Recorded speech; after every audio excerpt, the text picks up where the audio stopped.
Hello, hello, Sir David the Bard.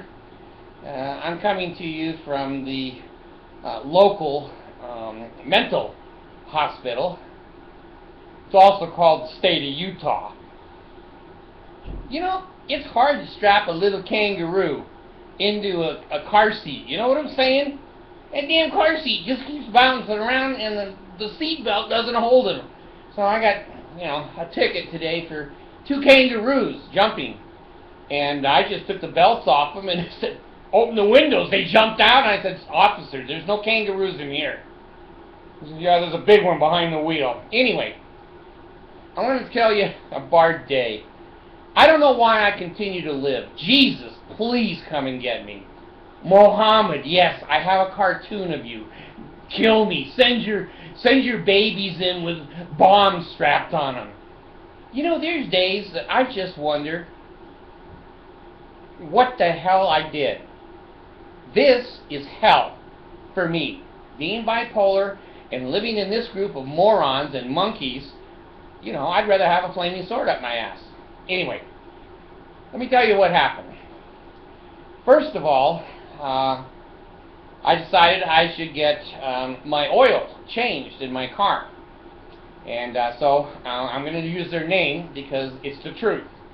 So I go over to the new Jiffy Lube, and they said, can we help you? And I said, well, yeah, I lost two kangaroos. Have you seen them? No. Could you give me the oil change? Well, do you want the shit oil that's been all over the ground and we just picked it up? Or do you want the synthetic super? Oh, God. Do you love your car? Well, I love my little kangaroos more, but yeah, I love the car too. You're going to want the super. Oh, Jesus. Give me the super. So anyway, he said, okay. So I go in. I go sit in the little kangaroo room there that they've got. And he comes into me and he says, do you want air cleaners? He showed me the air cleaner. And I said, well, yeah, it's kind of dirty. He says, what about the HEPA filter inside, the air that you breathe? I said, well, I'm the Bard, and I do have sometimes breathing problems. Yeah, please, let me have that one too. So I'm sitting there. He comes back and he goes, there's no HEPA filter in your car. I said, what? He says, it's gone. And the case that holds it is gone too. I said, listen, my friend, no one touches this car but Jiffy Lube. It's garaged. I've got 3 kangaroos out front with an AK-47. Do you think someone broke in my car, tore the glove box out, and stole my HEPA filter? It's got a 6 CD changer in it, but they wanted the HEPA filter. He goes, I don't think so. I don't think so either. I said, look it up on your computer there. You're all hooked together. I did business across the way there. Look it up. He said, you're right. God, how many times have I heard that in my life? You were right. You did buy a $50 HEPA filter after your last encounter with Jiffy Lube. I said, well, because I'll give you a deal. I said, God, it looks like I had a deal last Jiffy Lube. He goes, well, that was the sort of the ass special. God dang. Okay, because I'll give you 2 filters. The inside and the outside, and the whole thing for a 15% discount. All the oil change, everything. I said, yeah, that's the Bard's going to take that. What choice did I have? He says, you need windshield wipers. I said, well, it ain't raining. He goes, it might. I go, all right, put those on. He says, you need your windshield treated. I said, what? Bird shit on it? What needs to be treated? He says, we have this special liquid that we put on your windshield, and when the rain hits it, it goes into little balls. And I said, I could use more balls. Go ahead. I think it was $5 or $6. So they put that on there, new wipers on there. I said, okay, $169 to get that car totally fixed and serviced with the super oil in it. I don't know. That oil is like invisible. Mobile One, take a back seat. Anyway, So, okay, I'm going to go over to a Jiffy Lube where I got my air cleaner. And I'm going to tell them they need to repent and make restitution. So I go over there, and the manager comes out of the store there, and he says, they called me over at the other Jiffy Lube, you're missing a filter and the cover cap for that filter. And I said, yes, I am. What are you going to do? It was your monkeys that didn't put the filter back in. So he looks up the chart, and he says, well, the monkeys you're referring to don't work here anymore. I go, God, what zoo did they go to? What the hell? So anyway, he says, well, I can give you a new filter. I said, I don't need a new filter. I just paid $50 for another one. What do you want me to put it in my trunk? So all the animals and the kids that climb back there will ruin it, and then when I need it, it won't work? Well, I can't do anything else. Now, when you say that to the bard, it can't be done, or I can't do anything else, there's something inside of me. It's kind of like, remember that old movie, The Alien, that came out of your chest? Anyway, the alien came out of me. I said, yes, you can. You not only owe me a filter, but I just spent $169 over at the other place. I think you ought to do the same thing to my other car for $169. Oh, there we go. The alien is coming out bigger and bigger. The alien is starting to shake him. So anyway, I can't do that. Well, who can? I said, all you're doing is putting me back in the same position I thought I was in the last time I came in here. I paid you money. I didn't get the filter. I've been driving the car all this time without a filter down there. And I think you need to make restitution and compensate me for my inconvenience. Well, I can't do that. All right. I'm going to believe you. You can't do it. Give me somebody who can. Well, the general manager will be here tomorrow. I said, okay. Does he have a name? I'll give it to you through the veil. What is wanted? A filter, you fool! So anyway, he goes, I can't tell you his name. I said, well, is it secret? He said, sacred. I said, God dang, I'm in Mormon country. So anyway, he said, he'll be here tomorrow. I said, okay, I'll come in at 8 o'clock and wait. He goes, well, I don't know if he'll be here at 8. Why don't I have him give you a call? The bard has had that so many times, and the phone never rings. It never rings. It rang. He says, this is the big boy. Is this the bard? I said, it is. He says, listen, we want to make this right down here. I said, that's good, because the bard would like it right. You didn't put the filter in, and you lost the damn contraption that holds it in properly so the air doesn't leak out the side. He says, well, I'll tell you what I'm going to do. I said, I'm sitting down. You don't want me to come in there. No, we don't. I said, what are you going to do? He says, we will give you another oil change. And it'll be the, oh, the super oil? Yes, the $300 oil, a can. Yes. I said, okay, that's a start. He said, we'll do the whole signature service for you. Vacuum your car out, clean the windows. And put air in your tires. And well, the air doesn't cost much, does it? So anyway, I go down there. Like an hour later, he takes my car, the other car, and he says, I'm going to service this car for you for free. And okay, that's going to make me feel good. So we go back in an hour or two, and he says, I've got some good news and some bad news. I said, God damn. If I haven't heard bad news every hour or two in my existence down here, I'll feel like something is wrong. He said, well, we did the whole thing for you. Did the whole thing for you. And it's free. And okay, that's the good news. What's the bad news? He said, well, the bad news is that you have 2 oil leaks. I said, Jesus, this car's 100% under warranty. Where's the oil? He says, out of the pan. Okay, so now I drive clear down to Sydney, and I pull into the, what's his name? Ken Garth dealership. The dealership man. Fix the leaks in my car. He goes, okay. And he did. He fixed the leaks and did a good job. And he says, I got some good news and some bad news. God dang, Jesus, if you're really there, come and get me. I'm sorry I did what I did. Don't put me with these animals anymore. Okay, what's the bad news? He says, well, the oil filter that Jiffy Lube put on is leaking. I said, a monkey could put that on. You just screw it on like a light bulb. He says, I know, but that monkey didn't tighten it enough and it's all over. Jesus. So now I have part of the car fixed. I go back to Jiffy Lube and I say to the guy, hey, the filter they put on is leaking. He says, I'll tell you what, I got some good news for you. And I said, okay, what's the bad news? There's no bad news. Well, the bar's listening. So he says, I'm going to give you a chance to put this on the rack, and I'm going to go down there and look and see if the filter is really leaking. I said, hey, do what you got to do. So he goes down and goes, you're right. The filter's leaking all over. I don't know what they did, but they didn't screw it on right. God damn. I'm going to make you a deal. I'm going to give you a new filter. And, well, now that's putting me back where I was.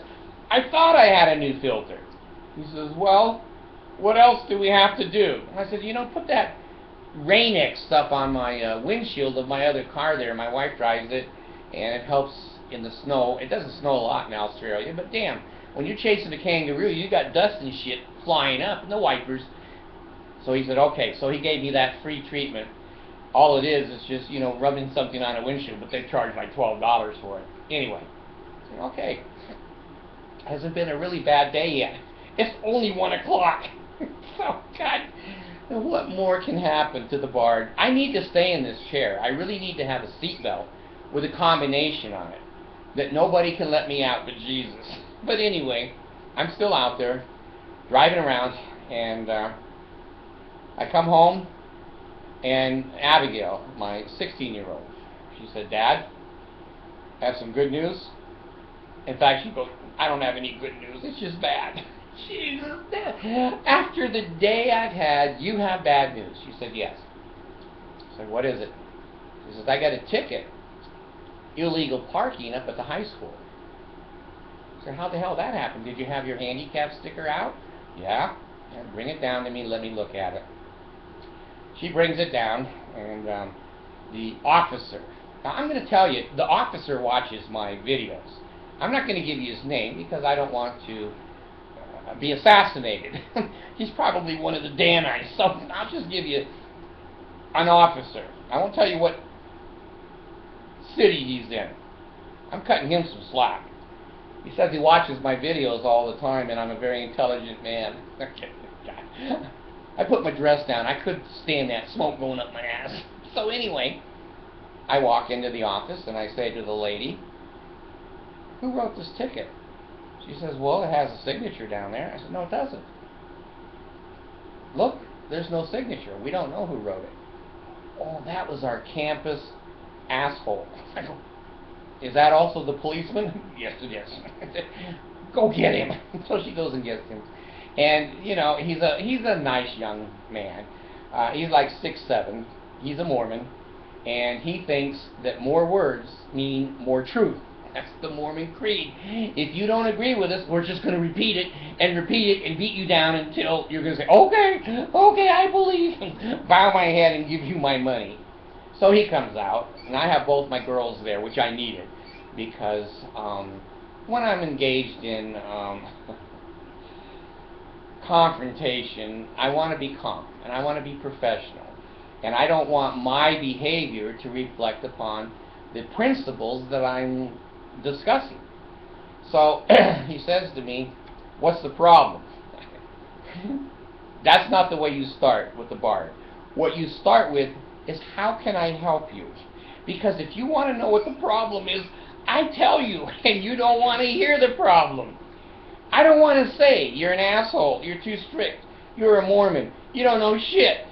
You don't even know the police code. Says, I know the code. I said, okay. Is it the Utah code or is it the federal ADA code?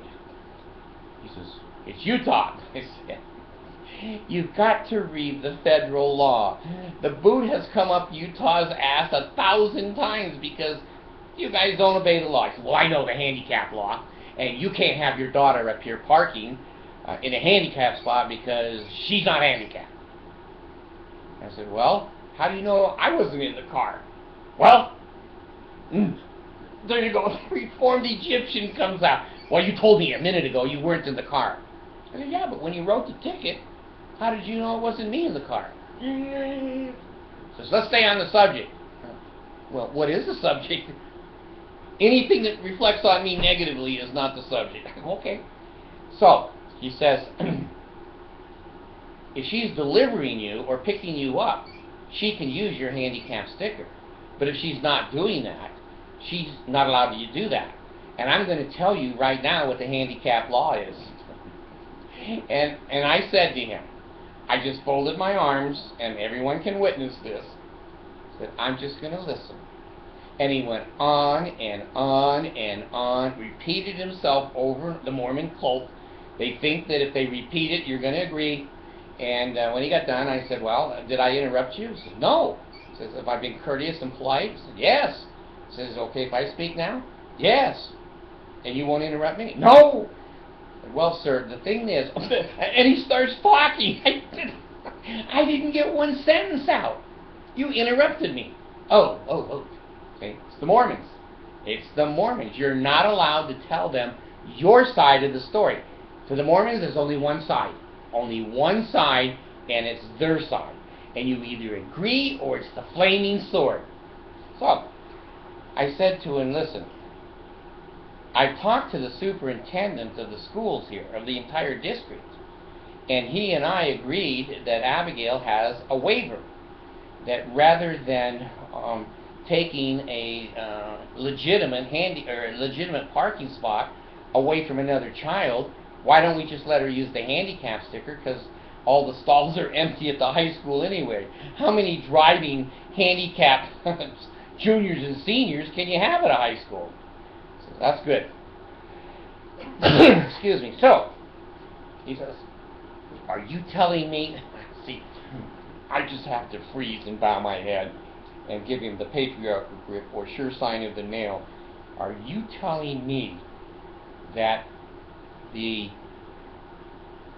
superintendent of this school district can override the federal handicap law? Now, I'm thinking, because this policeman is starting to be aggravated, and we're in the principal's lounge there in the office. So I said, well, this child works full-time, and she is a caregiver to me.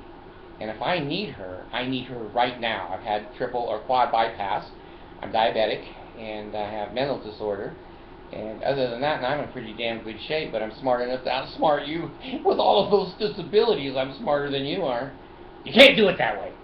It's against the law. He says, do you want me to read it to you? I said, yeah, I would. So he goes like 10 minutes. He can't find shit. So finally he comes out with the book. He says, here it is. If you don't follow the... Now see, here it is, the Mormons.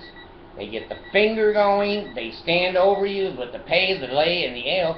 And they're going to be right. God damn, you can't say a word or do a thing. They're right. They know the law because they wrote the law, and they're the policeman, and they're the judge, and they're the prosecutor. The bard's cool. He reads it to me, and he says, in violation of Code 888999 BAAA, if you loan your sticker to someone who's not handicapped, you can lose your sticker. Oh my God. He might as well be a state president threatening me. You're going to lose that sticker. Here, it's a $10 fine on school. If I had the police come in, it's $125. Would you rather pay the $125 or just the $10? I said, well, sir, I don't think I should pay either one. There he goes. There he goes. I thought he was going to get up on the bench there and dance, but anyway, the hokey pokey, I don't know if he could do the hokey pokey. That takes some thinking. Anyway, he said, well, I don't know what you said to the district chief, lost the word, administrator, but he can't do that. And I said, well, you know what? I'm listening. Why don't you have her come in tomorrow? I'll call him and let him know he can't do that. And we'll charge her $5 for a regular student pass. And I said, well, that's going to take a parking space, which is very valuable up here, away from another child. Well, she can't be a handicap. No, you're going to lose. You're going to lose. You'll burn. You're going to outer darkness. I'm glad to see you punished. It's a typical Mormon. So I don't rag on him. And so he says, well, do you want to stand here and argue, or do you want to have this solved? I said, well, I'd like to have it solved. He said, come in tomorrow. I said, I can't. I can't have an appointment. Wow. You need to come in. I said, no, I don't. No, I don't. You need to fix this. It's not my problem. It's your... No, it's not my problem. So, anyway, he left. And I left. Got in the car. I drove right up to the superintendent of the school district, and I handed him the ticket, and he goes, holy shit, how did you get this? I said, Barney Fife. He gave it to me. He goes, God damn, what's wrong with those people? I said, I don't know. He said, you and I made an agreement that she is a caregiver to you, and you asked for a reasonable accommodation, and I can bend that law under a reasonable accommodation. I said, you're talking to the choir. I know that, and you know that. Give me that. I'll take care of that piece of shit. Okay. He said, I'll call him in the morning. So the officer's going to argue with him and say, you don't have that authority. That's a federal law. Well, under the handicapped accommodation law, you can bend accommodations any way you want. Any way you want. He's accommodating me, and I'm a handicapped person. Well, the officer doesn't know that. He's got the book in his hand like the cell phone. You know, he knows everything. Now, someone needs to teach him the real handicap law, federal, not state. And so I said to the officer, I said, you know what? I'm requesting a reasonable accommodation. And there was this look on his face like a deer in the headlights. I said, do you know what that triggers? Well, no. What? I said, you know what? I'm not here to teach you the handicap law. It triggers this. When a handicapped person, or even if they're not handicapped, claims that they're handicapped and asks for an accommodation, you must give it to them. You must give it to them unless there's two exceptions. There's two exceptions. One is if it is changing the entire process that you're in, that is not an accommodation. That's ruining what's going on. So if I want to bring an elephant into the courtroom and have it on the stand and question the elephant, and all it does is fart and piss, that pretty much disrupts the entire court process. That's not a reasonable accommodation. And when you refuse it, you must refuse it in writing and then state why you're refusing it. He didn't know any of that. He didn't know any of that. Now the second rule is that if it is expensive, so expensive, you can't go into an old building that is, a national, for instance, the Washington Monument, and say, I want you to put an elevator in to the top because I can't walk all these stairs. It's unreasonable. That's not a reasonable accommodation. It's the only two reasons that you don't accommodate. Now, there's a half a reason also in the law that if you're asking for an accommodation, for instance, if you're asking for something to be in Braille, they have a right, under the Supreme Court rulings, that you have to produce a letter that says the accommodation that you're asking for is related to your disability. If you're not blind, asking for Braille is probably not a reasonable accommodation. It's the only other half, and most of the people don't know that they have a right to get a letter from a doctor that verifies that what you're asking for is related to your handicap. So, anyway, my day goes on. It can't get worse. Can't get worse. It's now 4 or 5 o'clock. I said, okay, I have this new radar in my car, and I have a Garmin on the dashboard, and I have the cell phone that's mounted, and all the cords are coming down. It looks like a Filipino jungle. I said, all right, I'm going to go over to the big box store and see if I can get a couple of little ties to tie those wires together so it doesn't look like I'm from the Philippines. So I walk in and I say to the lady, I need some ties. And she says, we don't have any. Go look over in the clothing material section. I said, all right. I go over there. Now there's this bell on the counter. There isn't a human being for 1,000 miles. It looked like the Sahara Desert. So I said, okay, I'll ring the bell. And I hit the bell, and it's silent. There's no ring. It's silent, and I say to myself, only the bard. Only the bard would come here, and the bell doesn't work. And it's just a regular mechanical bell. It's no electronic bell or battery. So now, so much crap has happened to me in a day that I thought, I'm going to lose it. I better start laughing. So I took the bell. It was mounted. In the big box store, they mount the bells because people pick them up and take them. So the bell was mounted on the counter. So I started going, bang, bang. Bang, bang. I know I'm going to get banned from this store. I know it because the video cameras are bang, bang, bang. And the lady comes running from a mile away and goes, I'm coming. I said, well, I'm sorry, but the bell didn't work. Well, I heard it clear across the store. I said, well, it doesn't seem to work. She says, that's because people bang on it. Goddamn, if you were at the desk here, no one would need a bell, would they? Well, that's not the right thing to say. And she sends me over to hardware. Now, I go over to hardware, and there's not a soul over it. I think they're all riding camels in the Sahara Desert. You know, they're trying to be friends with the Arabs and get some flying carpet lessons. Anyway, I walk over to the counter. It's no one there. Now, see, I didn't take my meds this morning, and you can tell I love it. I love being bipolar because my mind is so much sharper. I don't sleep. My speech doesn't slur. And I may get an erection someday. No, girls, don't write in. Don't send me money. Anyway, I walk up to the counter. I look around. There's not a soul around. And there's no bell. Now, if I yell in a big box store, they're going to ban me. They're going to take me out in the white shirts. Get in your car. Don't come back here. So I bend down and start banging my head on the counter. And it made some noise. Pretty soon, the guy comes over and says, can I help you? I said, yeah, you could have helped me if you were here the first time. I wouldn't have had to bang my head now, would I? You go, oh, sorry. They're always sorry. Sorry means we're human. We didn't make a mistake, and we don't apologize, but we say that word because you'll forgive us. No. The bar don't forgive. So anyway, I got the ties. And drove home. And I kept saying to myself, I got to do a video tonight. This is just one day. One day in my life between the high school and between the school system and the school district and the big box store and Jiffy Lube and Ken Farf auto shop. You know, finally, I got the leaks in my car fixed.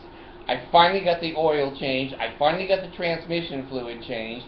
I finally got the wipers on so they actually, work. And then I got the stuff on the windshield so it goes very, very clean.